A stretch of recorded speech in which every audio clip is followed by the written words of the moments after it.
हाय दोस्तों, आपने कई बार तिल, मूंगफली और गुड़ के लड्डू बनाए होंगे और खाए भी होंगे, लेकिन इस सकरात पर आप ज़रूर इसको ट्राई कीजिए।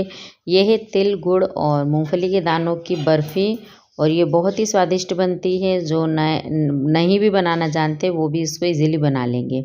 तो मेज़रमेंट ये है कि हमने करीबन 2 कप जो देसी तिल होता है ना, वो ले लिए थे मैंने।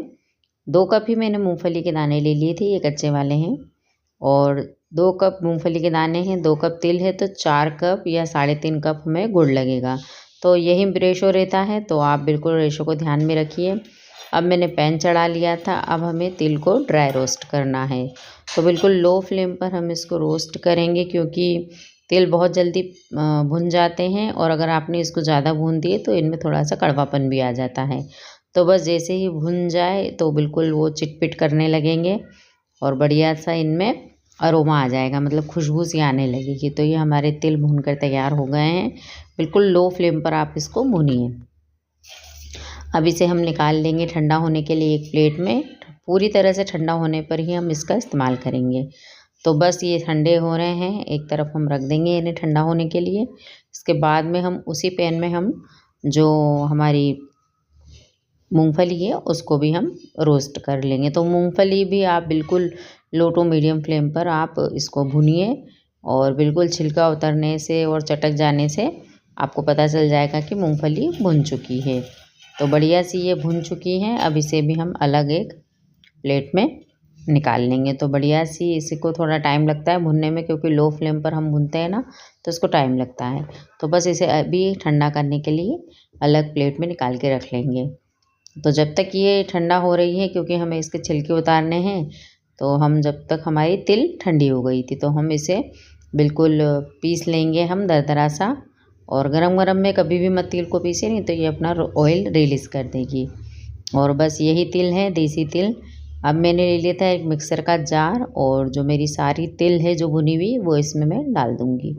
तो थोड़ी सी तिल मैंने बचा ली थी, करीबन आधी छोटी चम्मच। और बस इसको हम पल्स मोड पे ग्राइंड कर लेंगे। तो जी हाँ, आपको सिर्फ इसको पल्स मोड पे ही ग्राइंड करना है। लगातार मिक्सर चलाएंगे तो मिक्सर का जो टेम्परेचर है वो गर्म हो जाता है, तो इसमें से ऑयल रिलीज़ होने की संभावना रहती है। तो आप बिल्कुल इसको पल्स मोड पे ही बंद चालू करके आप चलाइए। अब ये अच्छी सी बारीक सी ग्राइंड हो चुकी है, दरदरी सी। और हमें इसको अलग प्लेट में निकालना है। इतनी देर में हमारे मूँगफली के दाने भी ठंडे हो गए थे।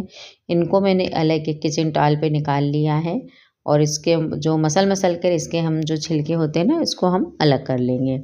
तो बस ये देसी तरीका है छिलके उतारने का, हमने हमारी मम्मियों से सीखा है। तो बढ़िया सा इसको हम ऐसे, या तो आप कुटनी में भी कर सकते हैं या तो फिर बेलन से भी कर सकते हैं, तो बढ़िया से इसके छिलके निकल जाते हैं इजीली। अब ये छिलके उतर गए हैं, तो अब इसको हम जो झारा होता है इससे हम इसके छिलकों को अलग कर लेंगे। या तो आप बाहर ले जाके या फिर किचन में आप इसके सिंक में फटक लीजिए। तो बढ़िया सा, लेकिन ये इजी तरीका है, इससे अच्छे से छिलके हमारे निकल जाते हैं। तो सारे की सारी छिलकों को हम अलग कर लेंगे और थोड़े बहुत रह भी गए हैं तो कोई दिक्कत नहीं, वो चलेगी। तो बस ये हमने मूंगफली के दाने भी हमारे तैयार हो गए हैं और ठंडे भी हो गए हैं। तो बढ़िया सा हम इसको भी उसी ब्लेंडर जार में हम इसको दरदरा सा हमें पीसना है। मतलब दरदरे का मतलब है कि इसमें कोई दाना नहीं रहना चाहिए। दाना रह जाएगा ना तो फिर वो बर्फ़ी जब सेट करेंगे ना तो दिक्कत हो जाएगी। तो आप हमें जैसा हमने तिल्ली को ग्राइंड करा है वैसा ही हम इसको भी ग्राइंड करेंगे। तो बढ़िया सा देख लीजिए, हाथों में मैं आपको टेक्सचर बता रही हूँ, तो ऐसा ही हमें इसको दरदरा सा पीसना है बढ़िया सा। अब उसी में हम जिसमें हमने तिल्ली को रखा है उसी में हम मूंगफली के दानों को भी पीस कर रख देंगे। तो दोनों चीज़ों को हमने इकट्ठा ही कर लिया है, क्योंकि हम इकट्ठी बर्फ़ी बनाएंगे इसकी। अब इसका स्वाद और बढ़ाने के लिए हम इसमें और कुछ डालेंगे, जिससे है 3 टेबल स्पून हमने मिल्क पाउडर डाला है और 3 टेबल स्पून ही मैंने डेसिकेटेड कोकोनट डाला है। तो ये टोटल ऑप्शनल है, लेकिन आप इसे डालेंगे तो उसका स्वाद और बढ़ जाता है। तो आप अगर आपके पास अवेलेबल है तो आप ज़रूर डालें, और नहीं है तो कोई दिक्कत नहीं। इसको अच्छी तरह से हम मिक्स कर लेंगे और बढ़िया से जब ये मिक्स हो जाए, अब इसे एक तरफ रख देंगे और चलते हैं हमारी कढ़ाई की तरफ। तो कढ़ाई में मैंने करीबन 1 टेबल स्पून घी डाल दिया है। तो हमें टोटल 2 टेबल स्पून घी लगेगा। तो पहले अभी मैं डाल रही हूँ 1 टेबल स्पून। 1 टेबल स्पून का इस्तेमाल हम बाद में करेंगे। तो बस इसे अच्छे से मेल्ट होने तक या बिना मेल्ट के भी आप रहने दीजिए। और करीबन 3.5 कप मैंने गुड़ लिया है और इसको मैंने इसके अंदर डाल दिया है। अब इसमें हम जल्दी से ये मेल्ट हो जाए, बढ़िया से मेल्ट हो जाए, तो मैंने बारीक टुकड़ों में काट लिया है और हम इसमें आधा कप पानी डाल देंगे। तो बढ़िया सा पानी डाल दिया है। अब इसको अच्छे से हम मेल्ट होने तक इसको पका लेंगे। तो बिल्कुल गैस की फ्लेम को लो हाई करते हुए आप इसको अच्छे से मेल्ट होने तक पका लिए। और जब पूरी तरह मेल्ट हो जाएगा ना, तो आप इसकी फ्लेम को लो कर दीजिए। तो देख लीजिए धीरे धीरे ये मेल्ट हो रहा है, झाग सा बनने लगा है। अब बढ़िया सा और थोड़ा सा हम इसको मेल्ट करेंगे, क्योंकि अभी भी इसमें थोड़े से गुड़ के टुकड़े हैं। बढ़िया सा इसको फोड़ते हुए हम बढ़िया सा इसको मेल्ट कर लेंगे। अब ये हो गया है। अब ये जब पूरी तरह से मेल्ट हो जाए तो 1 टेबल स्पून घी हम इस समय पे इसमें डाल देंगे। फिर बाद में हमें और कोई घी वगैरह नहीं लगेगा। और हाँ, इस बीच मैंने एक बड़ी प्लेट को भी ग्रीस कर लिया था घी से, तो वो आप पहले कर लीजिए, क्योंकि जब आप ये सब प्रोसेसिंग करेंगे ना, तो आपके पास इतना समय नहीं होगा कि आप फटाफट से उसको ग्रीस कर सकें। और बढ़िया से देख लीजिए ऐसा झाग आने लग जाएगा। तो इसका कोई चाशनी वगैरह का कोई वो नहीं है, बस गुड़ थोड़ा चिपचिपा हो जाना चाहिए। तो उसी समय पे आप इसमें जो हमारा मूंगफली और जो तिल का मिश्रण है वो हम इसमें डाल देंगे।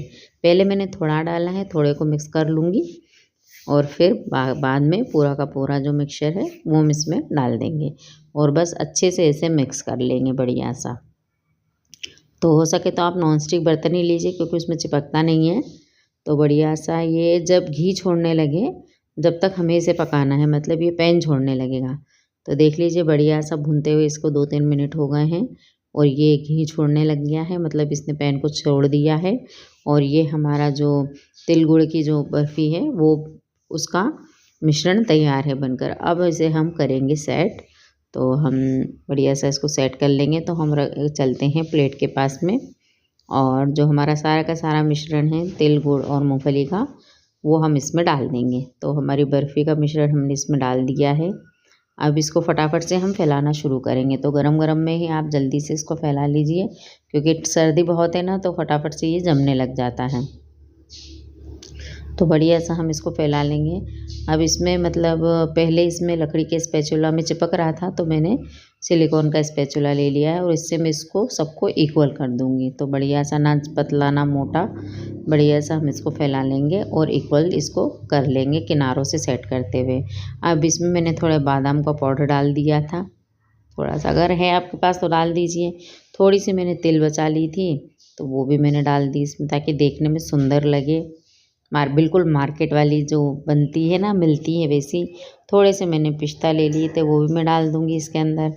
तो बिल्कुल ये तो मार्केट वाली ही बन के तैयार होगी। और हल्का सा स्पैचुला से हम इसको दबा देंगे, ताकि जो बर्फ़ी है उसके अंदर पूरी सी ये सेट हो जाए जब ठंडी हो जब। तो बस अब इसे हम सेट होने के लिए रख देंगे।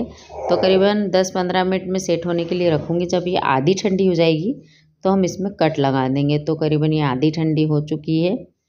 अब इसमें हम फटाफट से कट लगा देंगे, क्योंकि पूरी ठंडी होने पर आप कट लगाएंगे ना, तो इस पर कट लगेंगे नहीं, मतलब ये इजीली कटेगी नहीं। बनी तो ये बहुत ही सॉफ्ट है, लेकिन क्या गुड़ है ना, तो वो जल्दी सेट हो जाता है, तो फिर वो इक्वल शेप में नहीं आ पाता है। तो आप थोड़ा गर्म रहे जब भी इसके टुकड़े को सेट कर लीजिए। और 1-2 निकालने में तो दिक्कत होती है, क्योंकि गुड़ है, लेकिन मैंने 1-2 निकालने के बाद में अच्छी इजीली निकल गई थी। और ये देखिए बढ़िया सी हमारी तिल गुड़ की और मूंगफली की जो बर्फ़ी है वो बनके तैयार है, मुंह में घुल जाने वाली। और बढ़िया सी हमारी ये बर्फ़ी बनके तैयार है। और अगर आप कई बार लड्डू बनाना ट्रिकी हो जाते हैं, तो आप इस बार इस सकरात पे आप ये बर्फ़ी ज़रूर बनाइए। और मैं आपको तोड़ के भी बताती हूँ। तो बढ़िया सी ये माउथ मेल्टिंग बर्फ़ी बनी है हमारी। और अगर आप नए भी हैं तब भी आप इसको इजीली बना लेंगे। और अगर इस रेसिपी में आपको कुछ भी अच्छा लगता है किसी भी वजह से, तो प्लीज़ मेरी वीडियो को लाइक कीजिए, मेरे चैनल को ज़रूर सब्सक्राइब कीजिए। और मेरी वीडियो देखने के लिए थैंक यू। बाय। आप सबको हैप्पी मकर संक्रांति।